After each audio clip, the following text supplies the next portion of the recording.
Guys, day 2, TTO Pro Team at Sam Rayburn. And I'm showing you this footage right here because this is how the day starts and this is how the day ends. So the first day I told you, the first day we caught more fish than we caught the second day. The first day I told you I felt like we caught way over 50 fish. We count them today. And Terry was kind of chuckling at me early in the day. And then as we got into some bigger, once we got above about 30, he'd call them out with me. So we're going to catch 59 fish today. And then there's several more bites we don't catch, but we catch 59 fish. You're going to see we finish up with a nice stringer. We'll show you at the end here. I do have some camera problems. Once again, I'm done with media mods, so I don't have audio on some of this. But you see, I jump up, put the trolling motor down, and I'm suspecting we're going to get bit pretty quick. The YOLO Techie isn't even up yet on the back. I'm going to dig the net out. Terry's going to come up and take over. And, man, it don't take long. And, by the way, let me also just note to you guys, Black Friday sale, 6 cents. The code at the bottom, that's 25% off. And there's also a deal on rods. I'll correct it if I'm going to say this wrong, but I believe it's buy a rod, get a rod, half price. So you can check that out as well. That code is on there, too. So here you see he's going to step to the front, and this does not take long. So we're going to start out day 2 the same way we did day 1. Both of us are going to be throwing a form of a gold mirror rattle trap. And we're throwing rattle traps specifically because they're half ounce. All 6 cents rattle baits are 5/8 ounce or heavier. Lucky Crafts are all heavy. They dig. Yozuris are 5/8. They dig. Strike King, it's a half, but it also digs. This is the bait that stays on top of the water column best when you're fishing this shallow grass. So that was about a 2.5, and then you can see Terry still in the back of the boat messing with that fish. I stand up, and immediately, now mine, I don't think mine's a keeper, but this is the kind of action that it's just one after another. And I'm not going to just sit here and let you guys watch us catch, 52 or whatever. Probably, I would guess, I didn't count how many times we culled throughout the day, but I'm going to say we probably caught 20-25 keepers. I'm going to say we probably culled, 9 or 10 times. I mean, that's a lot of culls in a day if you never counted them. So, a lot of keepers, a lot of culls, and just kind of working our way up throughout the day, culling fish and making one really good decision late in the day that helped us get the weight that we got. You hit those slow spells during the day, and so this is 2 back-to-back. I'm zipping it up because they're obviously little knot heads, but you're going to note here I tilt the camera up right here at the end, and then I hit a real slow spot. I make 4 casts in a row without getting a bite. But Terry did catch one on the back of the boat during this time. And then, I mean, there's just a tremendous amount of green fish that had moved up. And I think these fish are actually way outside of where we had caught them the day before. We started a little further out, which we had talked about maybe starting a little bit further out. And there was some green fish out there, and this is where we're going to do most of our damage throughout the day, is out here versus up shallow where we had caught them in previous days.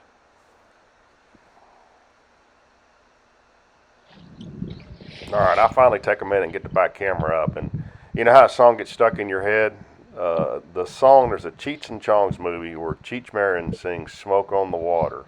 That version of that song got stuck in my head that day and was stuck in my head all day long. Watch the creek, like the bite.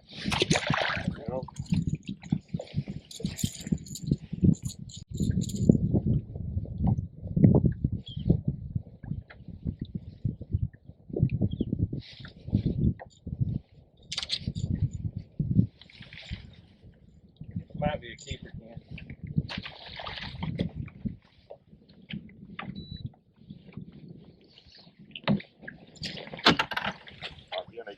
Yeah, he's a keeper.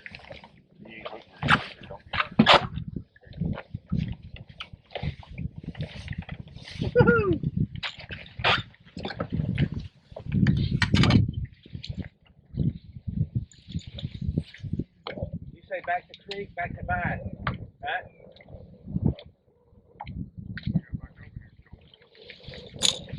We had to make that circle.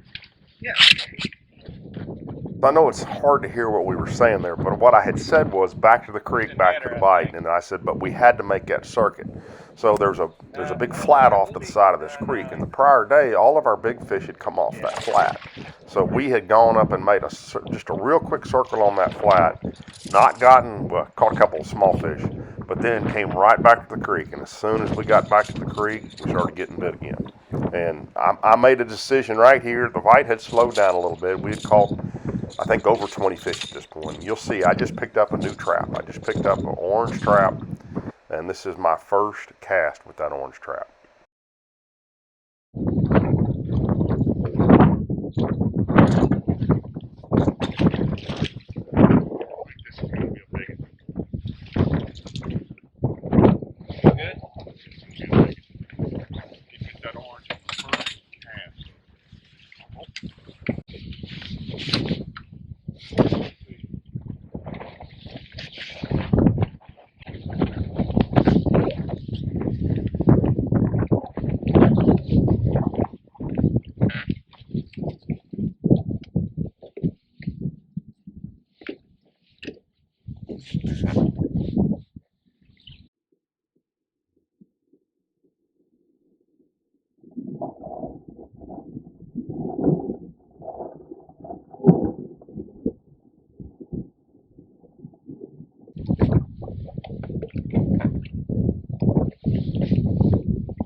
Yeah, dude. Look at the freaking tank on that thing. Look at the gut on this thing.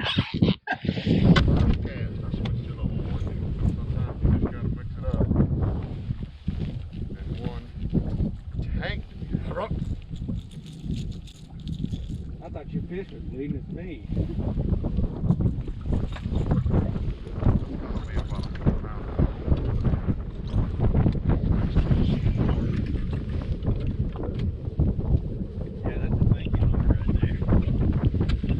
When he bit it, it just, you know, he just loaded up.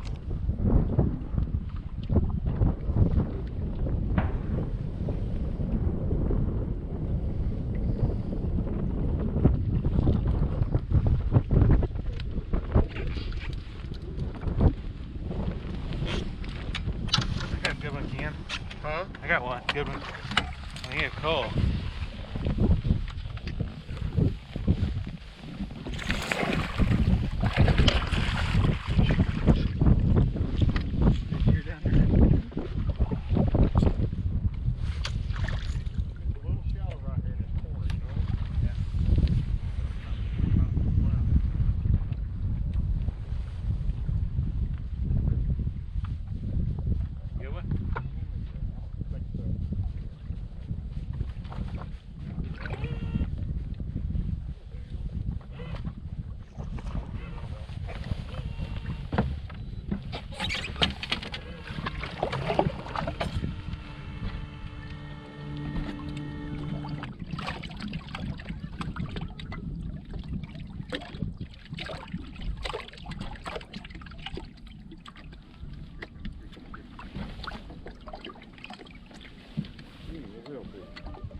He looked bigger than that when he come up. Yeah.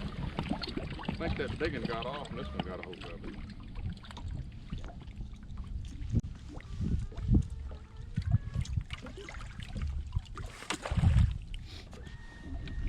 Head on him though, doesn't it?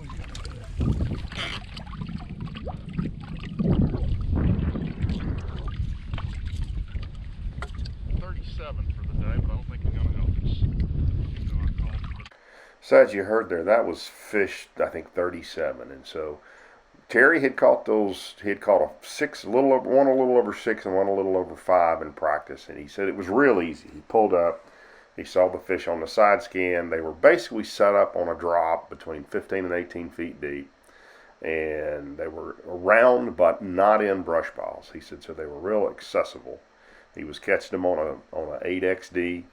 And when we ran over there and we idled across it and he turned around, he said they're still there, but he looked at them and he said they're not set up the way they were set up the other day. And so we fished for them for a few minutes. Now, obviously, we couldn't fish for them Saturday because of the wind. But we fished on him just for a few minutes. And although he catches this one, by the way, I had my back turned to him. I thought he had an 8-pounder on. He catches this one. It didn't help us. And he said, what do you think? And I said, are they set up where you think you can catch them? He said, no, I really don't think they are. They were up off the bottom more. So we didn't waste much time here. Now, in the hindsight, maybe we stay there and we catch 25 pounds. But we went back to our shallow fish and we pulled up. We started a little further out even still, and we found another patch of green fish. And when we came over here, we had something 15, 16 pounds similar to what we had the first day. And we knew we needed to improve on that. And when we went back, we were able to improve on it by doing this. So kind of as soon as we pulled back up, Terry popped another one here. This one's probably about a 2.5. It helped us just a little bit. And then we got just a little bit more work to get done before the day's out right here. So I think this is probably our last cull. We catch a few more fish as the day closes out. And we caught fish literally all day long. But we caught almost all those fish on just a couple of different traps. I'm going to show y'all right here at the end. We knew we had a pretty good stringer. We came back over here after we went out deep and we were able to cull a couple of more times. And basically what we had was, one a little over 5 and then 4 right around 3 pounds. I'll show you a picture of those fish right here in just a second. But it was a fun day. We made good decisions, I think, all day long. I really don't think we would have caught those deep fish. And, kind of by the end of the day, we're catching really solid keepers and just boat flipping them and tossing them back in the water because they weren't helping. And that's always a fun day when you're doing that, like this little fish right here I caught right at the end of the day. And then we had one more swing. I saw one decent one, and this is it right here. Yeah.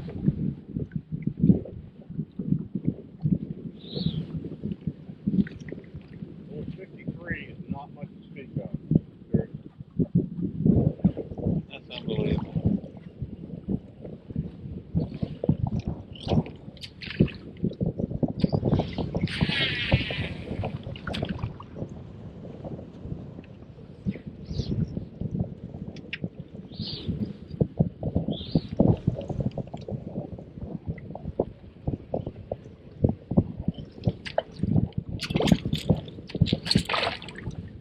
Or maybe though.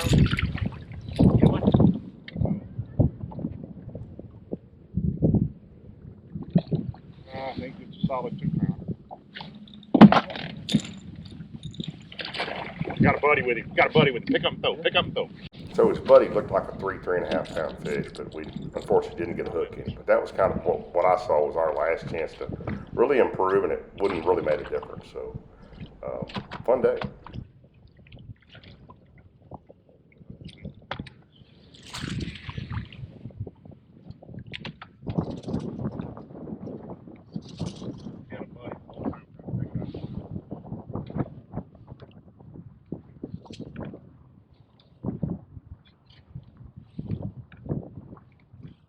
So we caught 5 more little knots after that. We wound up with 59 fish on the day, and we caught more on Saturday. We had 1913 on the second day. You see there just a solid fish kind of across the board. And then we had 34.92, so almost a 3.5 pound average for 2 days. That got us to 5th place. So let me run you through now the baits we were using, and I'll give you some links to them. And by the way, remember, Black Friday sale starts, I'll post it, but it's going to start Wednesday evening. I'll give you all a link in a video I'm going to post up Wednesday evening. And please use my link because they support me when you guys use my link, and that's incredibly helpful. So here's a little bit on the baits and the other tackle we were using. Okay, so I'm going to throw this in. Terry and I shot this yesterday, but I hate GoPro Media Mods. And once again, it has no audio, which drives me crazy. So we may be done with Media Mod. So Terry had, in practice, had a couple of bites on a trap. But they were biting several things. But what we saw, so that Friday night, we got a really cold rain, a lot of rain. And when we rolled in there Saturday morning, the water had dropped like 4.5 degrees. And I've been doing this down here for a really long time. And I know that when that water hits that mid-60 mark, the trout bites on. So we pulled in there Saturday morning. Terry caught one on a trap, just on a solid gold trap, this trap right here.